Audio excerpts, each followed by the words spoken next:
कांग्रेस ने वैसे बहुत सारे संसदीय महापाप किए। यूनिफॉर्म सिविल कोड लागू करने की बजाय हिंदू कोड बिल लगा दिया। सुप्रीम कोर्ट का साहबानों पे फैसला आया सबको गुजारा भत्ता मिलना चाहिए, तो बाकायदा उस फैसले को पलट दिया कानून बना के। अयोध्या काशी मथुरा की मुक्ति का जब आह्वान किया गया, लोगों ने कहा अयोध्या काशी मथुरा मुक्त करो, तो 1991 में प्लेसेस ऑफ वर्शिप एक्ट बना दिया। हिंदू जैन बौद्ध सिख को आपस में बांटने के लिए और मुस्लिम और क्रिश्चियंस को फायदा पहुंचाने के लिए 1992 में माइनॉरिटी कमीशन एक्ट बना दिया। 1995 में जो सबसे बड़ा पाप किया वो था वक्फ एक्ट, उससे भी पेट नहीं भरा। 2004 में माइनॉरिटी एजुकेशन एक्ट बना दिया। 2010 में देश विरोधी एनजीओज को फंडिंग कराने के लिए एफसीआरए कानून बना दिया। जब राइट टू एजुकेशन एक्ट बना था तो मदरसा और missionary school right to education के दायरे में आते थे। 2012 में कानून बना के मदरसा मिशनरी स्कूल को भी बाहर कर दिया। तो बहुत सारे अनगिनत महापाप किए, लेकिन एक जो सबसे बड़ा महापाप जिसको मैं मानता हूं वो है वक्फ एक्ट। इतना खतरनाक कानून किसी इस्लामिक कंट्री में भी नहीं है। ईरान, इराक और पाकिस्तान, अफगानिस्तान, बांग्लादेश में भी ऐसा कानून नहीं है कि जहां एक वक्फ बोर्ड बना हो और जहां वो उंगली रखे वो जमीन वक्फ की हो जाएगी। इतना खतरनाक कानून, संविधान की धज्जियां उड़ा दिया ये कानून बनाने में। ऐसा वक्फ एक्ट जैसा कानून न हिंदू के लिए है, न जैन के लिए है, न बौद्ध के लिए है, न सिख के लिए है, न पारसी के लिए, न ईसाई के लिए, किसी के लिए नहीं है। केवल एक कम्युनिटी के लिए, मुस्लिम कम्युनिटी के लिए।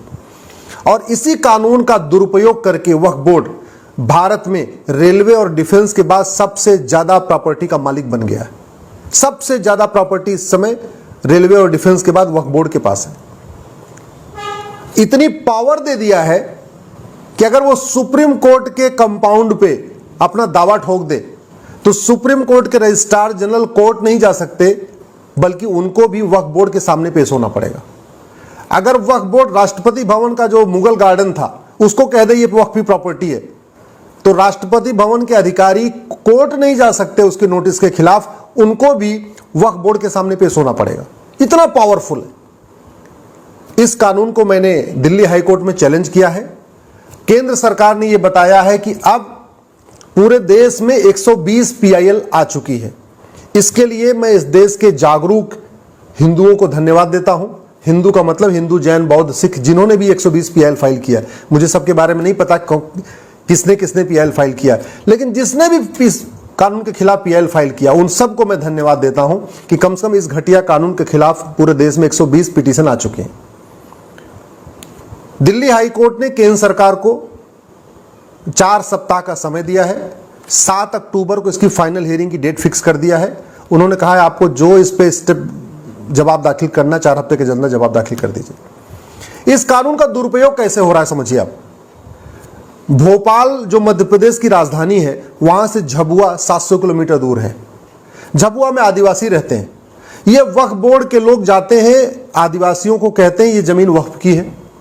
वो झबुआ का आदिवासी जिसने कभी अपनी झबुआ की लोकल कोर्ट नहीं देखा है, भोपाल तो उसके लिए बहुत सपना है, उसको कहते हैं भाई ये वक्फ बोर्ड की जमीन है, इसको खाली करो, और नहीं खाली करना है तो कन्वर्ट हो जाओ, और अगर नहीं खाली करना है तो भोपाल आके जवाब दो।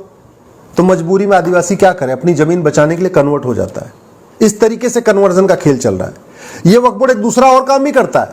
जो बड़े बड़े अमीर लोग हैं, जो देश की राजधानी से 400 या किसी भी राज्य की राजधानी से 400-500 किलोमीटर दूर है, उदाहरण के लिए मान लीजिए मेरठ, मुजफ्फरनगर, लखनऊ से 500-600 किलोमीटर दूर है, यहां किसी की प्रॉपर्टी पर नोटिस भेजता है, ये कहता है भाई ये तो वक्फी प्रॉपर्टी है। अब चूंकि वक्फ बोर्ड की नोटिस के खिलाफ लोकल कोर्ट में जा नहीं सकते, आपको राज्य की राजधानी में जाना पड़ेगा। वक्फ बोर्ड का ऑफिस केवल राजधानी में ही होता है, यानी उत्तर प्रदेश इतना बड़ा उत्तर प्रदेश है, उसका वक्फ बोर्ड का ऑफिस कहां है? लखनऊ में। अब मेरठ मुजफ्फरनगर वाला सोचता है कि भाई 10 बार जाके हम वहां लखनऊ जाएं, तारीख पे तारीख लें, इससे अच्छा 10-5 लाख रुपए देकर मामला सलटा दीजिए। तो ये एक तरीके से एक्सटॉर्शन का भी काम कर रहा है। सबसे बड़ी समस्या आ रही है जो पब्लिक लैंड है, यानी जैसे गाय का चारागाह होता है, खेल का मैदान होता है, पार्क होता है, ऊसर जमीन है, बंजर जमीन है, इस तरीके की जो पब्लिक लैंड होती है जो किसी के नाम पे नहीं होती, उसको सरकार का नियंत्रण होता है। ऐसी जमीनों पे वक्फ बोर्ड कब्जा करता है। अब ये जो लेखपाल पटवारी के पास कहां इतना आए कि जाके लखनऊ में उसका जवाब देते रहेंगे। उस पर कब्जा कर लेता है, बोर्ड लगा देता है ये वक्फ बोर्ड की जमीन है, बस हो गया, उसका काम हो गया। जवाब देते रहो। नोटिस भेजने के पहले उसको कोई जांच भी नहीं करना है। इतनी पावर है कि जिसको मन चाहे उसको नोटिस भेज दे। और सबसे बड़ी बात, जो वक्फ बोर्ड में पूरा ट्रिब्यूनल, उसका कॉम्बिनेशन कैसा है? एक सांसद उसमें होगा वो भी मुस्लिम, विधायक होगा वो भी मुस्लिम, एक एडवोकेट होगा वो भी मुस्लिम, एक उसमें स्कॉलर होगा, मुतवल्ली होगा, स्वाभाविक सी बात है मुस्लिम होगा, एक उसमें आईएएस होगा वो भी मुस्लिम होगा, और एक जुडिशियल मेंबर होगा वो भी मुस्लिम होगा। यानी 7 के 7 मेंबर इसके अंदर मुस्लिम होते हैं। सोचिए जरा, ऐसा कानून कांग्रेस ने 1995 में बनाया था। मैं केंद्र सरकार से रिक्वेस्ट करता हूं, इस पे स्टैंड अपना क्लियर करें, इसकी फाइनल हियरिंग हो।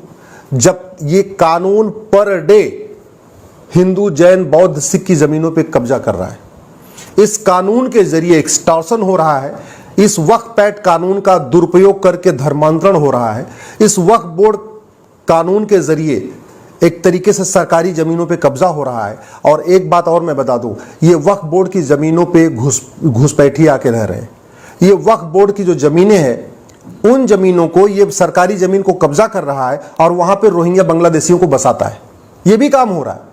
तो घुसपैठियों की मदद कर रहा है, धर्मांतरण करा रहा है, लोगों को परेशान कर रहा है, एक्सटॉर्शन कर रहा है, सरकारी जमीन पे कब्जा कर रहा है, गौचर जमीन, खेल का मैदान पे कब्जा हो रहा है, पार्क पे कब्जा हो रहा है, और भी जितनी नदी किनारे जो जमीनें पड़ी होती हैं, जैसे यमुना का जो खादर वाला एरिया होता है, गंगा जी के जो किनारे वाला एरिया होता है, वहां पे कब्जा कर रहा है, और जमीनें कब्जा कर करके वहां पे मजार और दरगाह भी बनवा रहा है।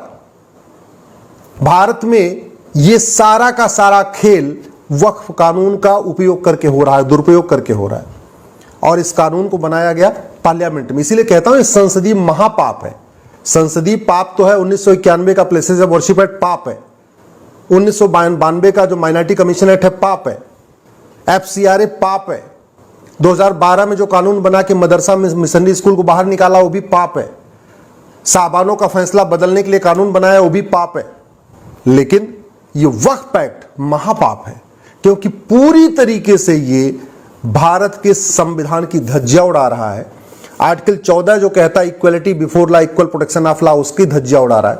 आर्टिकल 15 कहता है जो लोगों में भेदभाव नहीं करना है, वक्फ एक्ट उसकी धज्जियां उड़ा रहा है। आर्टिकल 16 जो कहता है सबको समान अवसर देना है, वक्फ बोर्ड उसकी धज्जियां उड़ा रहा है। आर्टिकल 21 कह रहा है जो राइट टू लाइफ लिबर्टी, ये वक्फ एक्ट उसकी धज्जियां उड़ा रहा है। तो एक तरीके से ये अपने आप में, अच्छा अगर मान लो ये माइनॉरिटी के नाम पे ये एक मान लो ये दलील है कि भाई ठीक है हमने अल्पसंख्यकों के लिए बनाया, तो केवल मुस्लिम ही अल्पसंख्यक हैं क्या भारत में? वक्फ एक्ट जैसा कानून क्रिश्चियंस के लिए नहीं है, वो भी अल्पसंख्यक है। वक्फ एक्ट जैसा कानून जैन के लिए नहीं है, वो भी अल्पसंख्यक है। बौद्धों के लिए वक्फ एक्ट जैसा कानून नहीं है, आखिर बौद्ध भी तो अल्पसंख्यक है। सिख भी अल्पसंख्यक है, लेकिन उनके पास तो वक्फ एक्ट जैसा कानून नहीं है। केवल एक कम्युनिटी, मुस्लिम कम्युनिटी, जो कि भारत की सेकेंड लार्जेस्ट मेजॉरिटी है, माइनॉरिटी है ही नहीं है। पूरी दुनिया में जहां जिसकी संख्या 25 करोड़ होती है वो माइनॉरिटी नहीं कहलाता। अरे माइनॉरिटी तो होता है जो लाख, 2 लाख, 5 लाख, 10 लाख, 20 लाख हो, उसको कहते हैं माइनॉरिटी। भारत में मुस्लिम माइनॉरिटी कैसे हो सकते हैं जिनकी आबादी 25 करोड़ के आसपास हो चुकी है? तो इस कानून के खिलाफ आप लोग भी आवाज उठाइए, अपने अपने सांसदों और विधायकों से मिलिए। मैं हरनाथ यादव जी को धन्यवाद देता हूं जिन्होंने पार्लियामेंट में इसके खिलाफ एक बिल पेश कर दिया है। लेकिन हरनाथ यादव जी अकेले क्यों पेश करें? भाई भारत में 800 टोटल सांसद हैं लोकसभा राज्यसभा में, सभी सांसदों की ड्यूटी इसके खिलाफ आवाज उठाए, केवल हरनाथ जी का अकेले ड्यूटी थोड़ी है। तो मैं आपसे निवेदन करता हूं, अपने सांसद और विधायक को टैग करके ट्वीट करिए, उनसे मिलिए, उनसे जो संसदीय महापाप हुए हैं, खासतौर पे जो 1995 में वक्फ एक्ट बना, इसके खिलाफ उनको संसद में आवाज उठाने के लिए उनसे रिक्वेस्ट करिए।